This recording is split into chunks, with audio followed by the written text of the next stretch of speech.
Hello, this is Daniel Mart, and today I'm going to be doing another review. This time around, I'm going to be doing a review for Full Metal Jacket. Now this movie stars Matthew Modine, Adam Baldwin, Vincent D'Onofrio, R. Lee Emery, Dorian Harwood, um, Kevin Major Howard, Arliss Howard, Ed O. Ross, Jerry Terry, John Terry, Kieran Jerchis, Kirk Taylor, Tim Clarkey, Clarkary, John Stafford, Bruce Boa, and Ian Tyler. Um, and I believe that's it. And Peter Edmund, and that's basically it. So before I begin this review, 10-second spoiler warning as usual for those who have yet to actually watch the movie and haven't already. Stop the video, go check it out, and come back here and watch the rest of this review. 10-second spoiler warning as usual, starting now.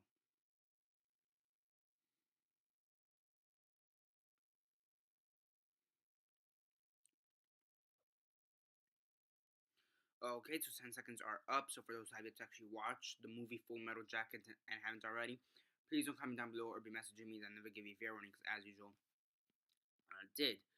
I did. So basically, as usual, quick synopsis, likes and dislikes, and then the rate. So basically, in this Stanley Kubrick war film, it takes place in Vietnam. It basically has two parts to it. There's the first part, which takes up about a little less than half of the movie, in which they're in this boot camp. In this boot camp, which was an actual place. I can't really think of the name of the boot camp right now, but it is an actual place in history, and basically that's where all these soldiers were. Private Joker, who's our main character, um, that's where he is basically trained to become a soldier. And yeah, he basically wants to be a journalist of sorts. Those like a soldier journalist. If you know what I mean, like those people, those soldiers who get the news for the radios and the newspapers and whatnot. So he kind of wants to do that, and while in Vietnam. So he's basically training to do that. Learning how to shoot his gun and whatnot. That's the first part. Then the second part is about a year or two later, after he's graduated from his academy, and he's actually in Vietnam. He's killing people, getting his stories, getting his leads, and just him battling Vietnam. And overall, it's an incredible movie. It's a great movie. It's one of the best movies ever made. For God's sakes, it's Stanley Kubrick. I mean, that first off, when it comes to Stanley Kubrick, you know what you're getting yourself into. He's one of the best directors ever. Basically, he's one of the best directors ever when you think about it, because he has. I mean, he did The Shining, 2001: Space Odyssey, Lolita, um, Clockwork Orange, Full Metal Jacket, which is this one. I mean, he's made so many great movies. He was supposed to before he died. He was gonna direct AI or something like that. I forget what it's called, artificial intelligence or something. But that was before he died. He was originally supposed to direct that film, and then Steven Spielberg ended up directing it.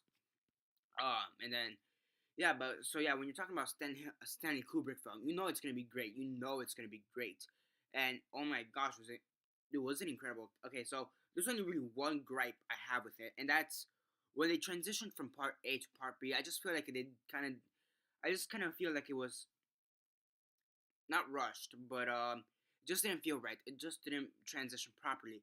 But aside from that one small gripe, which I will give it a pass because it's very small, it's a very minute thing.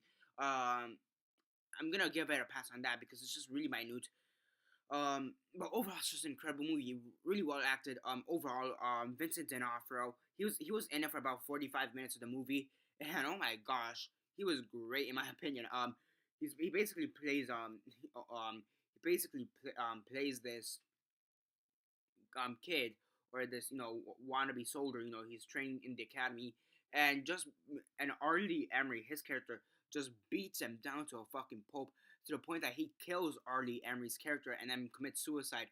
I think that's one of the darkest scenes I've ever seen in a film, in any film, to be honest, because psychologically he's just been broken down, and he basically went crazy, and it's, I think, one of the best scenes I've ever seen in a movie. Arlie Emery, apparently Artie Emery, he was an improv actor at the time, or he is an improv actor. And he's one of two people that has ever done improv in a Stanley Kubrick film. The only other person who's ever done an improv scene or anything improv in a Stanley Kubrick film was in Lolita, but I'm not completely sure who that was because I haven't seen the movie. But Artie Emery, you could tell that he was improvising. It was just, oh my god, so many funny scenes from the intro, where he's just calling all his students, from Snowball to Joker. That was hilarious. Joker, Gomer Pyle, Cowboy. That was hilarious. You have the donut scene, which was that was fucking hilarious too. The donut scene, who took the fucking donuts? That was cool. And even in right before his death in the movie, he was pretty hilarious in his death. What kind of Mickey Mouse crap is this? That was hilarious. Did your mother and daddy never show you any type of love? And boom, it was just blown away. So I think that was one of the best things. But you can't forget the rest of the film. I mean, the rest of the film has some pretty great action throughout. Throughout the movie. In Vietnam, in Vietnam, that was that was the bulk of the film, the Vietnam stuff. And overall, that was pretty film, pretty great in that aspect too, with the action and the comedy combined, because it is a bit of a dark humor at times. You have this one scene where you have Animal Mother, I believe, or Mother Animal or something like that, played by Adam Baldwin, and basically, they hired this stripper. And he basically gets the stripper, says, "Yeah, I'm gonna pay her $5," and then rapes her. So again, kind of dark comedy, but the dialogue that happens right before he rapes her, or what it seems to be rape, the dialogue that happens right before is kind of a dark comedic, and and then you laugh, and then you realize, oh shit, he's gonna rape her. So it's kind of again, it gets really dark. And then also the last scene, you have Animal Mother, or whatever his name was. He's such a badass in this film because two of the soldiers are gunned down basically in Vietnam, in the middle of Vietnam, and he goes out there to rescue them. He realizes that he can't rescue them. He takes out a couple soldiers, and then he says, "Yo, everybody else, come back, come here to me, help me, and whatnot." He was also pretty incredible. I think the whole final act of the film with them stuck in that apartment complex, well, not exact or outside the apartment complex or apartment factory buildings. I thought that was some pretty cool shit because because you have a sniper. They're cornered by snipers. There's a bunch of other people right there. They can't get a tank to back them up. It's just really incredible, and it kind of reminds me of Saving Private Ryan a bit in the ending, and Fury also, or most war films to begin with a very impactful action scene towards the end. So yeah, I mean, overall, it's a great movie. One of the best movies ever made. By that logic as well. I mean, really, just really the only thing I could fault on it is that the transition from part A to part B, from the academy and their graduation to the beginning of the second part where they're talking to a prostitute. In Vietnam. That's the only fault I could give it because it just feels like one episode and then episode two. It literally feels like two separate things, so disjointed.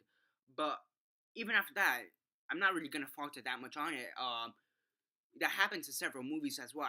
Focus. It happened in Focus too, but that one had other issues to go along with it. But I did give it a pass on that too. That's just the only other movie I could give it. Titanic had a similar issue. Had a similar issue where the theme just kind of turned completely over from one thing to another, from like romance to action romance or something like that. And here, the same thing. It turned from like a school-based section to a whole war campaign section. So there are a few movies, and normally I don't fault the movies on that. Usually I fault it on other stuff. So obviously I'm gonna give this a perfect rate on a scale of 1 to 10. 1 being the worst, 10 being the best, and 6 being decent. This is an incredible film. 10 out of 10, obviously. I mean, talking about Kubrick also, so there's that too. I mean, he's a world-renowned director. I mean, he's obviously one of the best directors out there. With Kubrick, Nolan. Obviously Nolan has to be there. Spielberg, so many other great directors are out there.